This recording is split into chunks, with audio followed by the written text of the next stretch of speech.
Olen erittäin iloinen siitä, mitä Suomessa on tapahtunut. Naisten aseman vahva eteneminen, jonka symbolina on se, että meillä on naispresidentti, parlamentin puhemiehenä ollut useita naisia, pääministeri, nainen ja niin edelleen.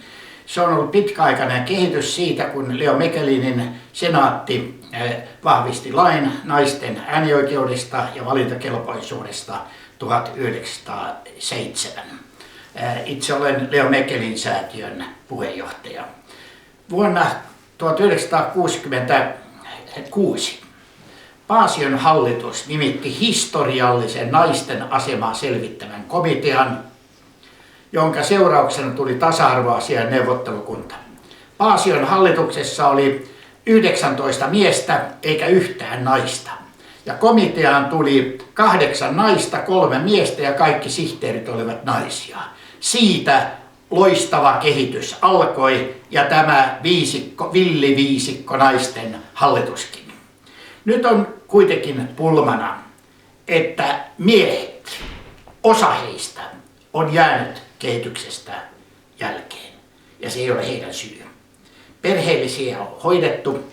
Yksinäiset miehet ovat kaikkien terveys- ja sosiaalitilastojen alin joukko. Pojat jäävät kehityksellisesti jälkeen fysiologisesti ja se näkyy myös kouluissa ja tulevaisuudessa. Ja olemme yrittäneet saada aikaan 2 valtakunnallista komiteaa. Yksin asuvien sosiaalista ja taloudellista asemaa selvittävän komitean jo 7 vuotta sitten, eikä sitä ole saatu aikaan. Ja toinen miesten asemaa selvittävä, miesten ja poikien asemaa selvittävä parlamentaarinen komitea. Myös Helsingissä on vastaavia toimia vaadittu.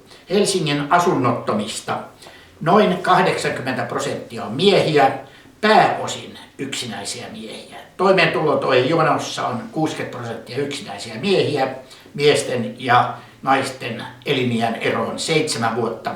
Jos otetaan naimattomat miehet siihen erikseen, menee yli 10 vuotta. Meidän pitää nyt panostaa näihin kaikilla tavoin myös Helsingissä ja erityisesti asuntopolitiikassa.